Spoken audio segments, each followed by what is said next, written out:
Okay. Thank you for the range of good responses on that. Next question is for Dr. Plessia. Dr. Plessia, in your presentation, you alluded to monetary incentives in some programs. And does the CDC allow monetary incentives for study participants, and if so, under what conditions? Yeah, so that was in the program that we funded in Minnesota to provide incentives to Medicaid beneficiaries to participate in cancer screening. And yes, we do provide, I mean, this is an example of a situation where CDC has allowed that. The incentives are relatively small. I think initially it was proposed that it be $20. I think that actually got cut back down to $15. But we think this is a compelling area to work on, and particularly in the Medicaid population, which can be so hard to reach. Sometimes these kinds of incentives can really help overcome some of the other barriers that potential participants are facing. It's a fascinating area of so-called behavioral economics, right? So we're at the cutting edge of that, or you're at the cutting edge of that, so thank you very much. Next question is either for Dr. Plessia and or Dr. Coyle. Can you tell us how effective direct mail reminders are for cancer screenings for unscreened beneficiaries? So reminder systems for cancer screening are a fairly strong evidence-based strategy. They're featured in the Community Guide to Preventive Services, which is what we've tried to really focus a lot of the grant-based work that we fund in states on. I think the particular question probably alludes back to the one I just spoke to in Minnesota. So this direct outreach to the Medicaid population, that's an area where using reminders and mailed reminders or telephone reminders or any kind of reminder is of real interest to us, because that's a population that has traditionally been so very hard to reach. Yeah, there's a lot of continuing work on implementation of reminder systems, and I think the challenge is trying to develop reminders that are appropriate for a context and also don't overburden, for example, clinicians who may receive too many reminders in electronic medical record systems. So I think we've been, all of our agencies have been receiving feedback as different types of reminder systems have been implemented in community or public health or clinical settings. And so it still continues to be an evolving area. So we know reminder systems are good, but sometimes the devil in the details in terms of how they're targeted, making sure they're tailored and appropriate, and also that they're timely. I'll just add, my dentist and my dog's veterinarian do not miss a beat on sending these reminders. They work in a lot of settings that we need to use them more in the medical setting.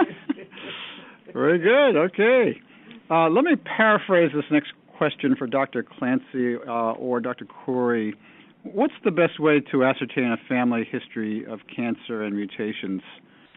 Sometimes this information is anecdotal. Can we use genealogic records other than, in addition to medical records, to go back further in time? What's the best way to assess this very important history? Well, I have to say, in my large extended family, this issue comes up a lot, particularly around disease areas that might be very sensitive. So, for example, half of my family basically would pretend they didn't hear if someone had a breast problem. In general, we encourage people to review family history, that is with your family, and in fact, a strategy that's been suggested in the past is Thanksgiving, when you see lots and lots of relatives, might be a good time to go over family history. Sometimes you're going to get stuck, though.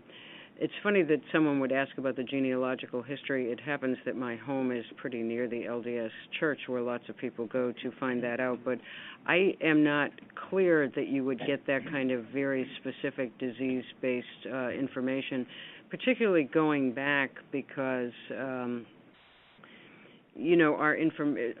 we didn't have as many treatments.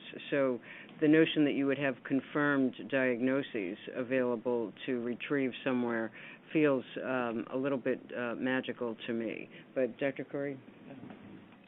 Just to add to what Dr. Clancy said, CDC and many federal agencies for the last 10 years have worked on a public health family history initiative, and it was largely driven by HHS, the Surgeon General Family History Initiative. For the last 10 years, we've promoted the use and for people to gather information about their family history It was driven by a survey we did 10 years ago that showed about that 90% of people think family history is important for their health, but less than 30% actually collected that information. And when you go to your provider for services, there is no time to collect that information. So we try to empower the consumer to collect that information on their own, and understanding the limitations of what people can gather.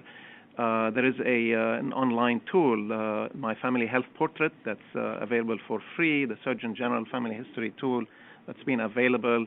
We encourage people to download it. It has multiple diseases from heart disease, diabetes, and a few cancers and others, and we encourage people to collect that information outside the clinical setting and then share it with a healthcare provider. And Thanksgiving has been traditionally our sort of family history day when families get together and get that information. So if people want more, they can go download that tool freely. Thank you. All good information. Here's a question for anybody. What are the thoughts about whether insurance companies are covering risk-reducing surgeries like prophylactic mastectomy and prophylactic oophorectomy to reduce cancer in BRCA1 and 2 carriers? What's your experience in that, or observations in that? Can't give you an answer because I think it's still highly variable. That's my short answer. Okay.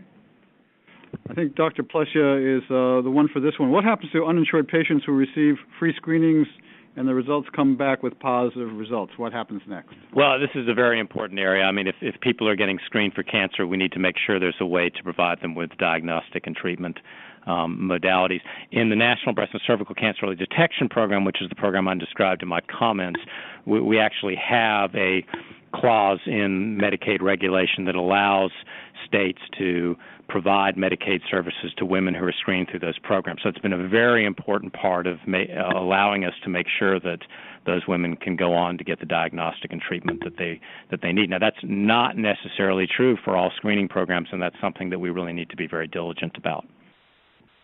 Okay, we have about 1 minute left. Ooh. Okay, we're going to take one more question and then wrap up. For Dr. Corey or Dr. Sonda, can you comment on how state cancer registries are getting worse? Yeah, very briefly.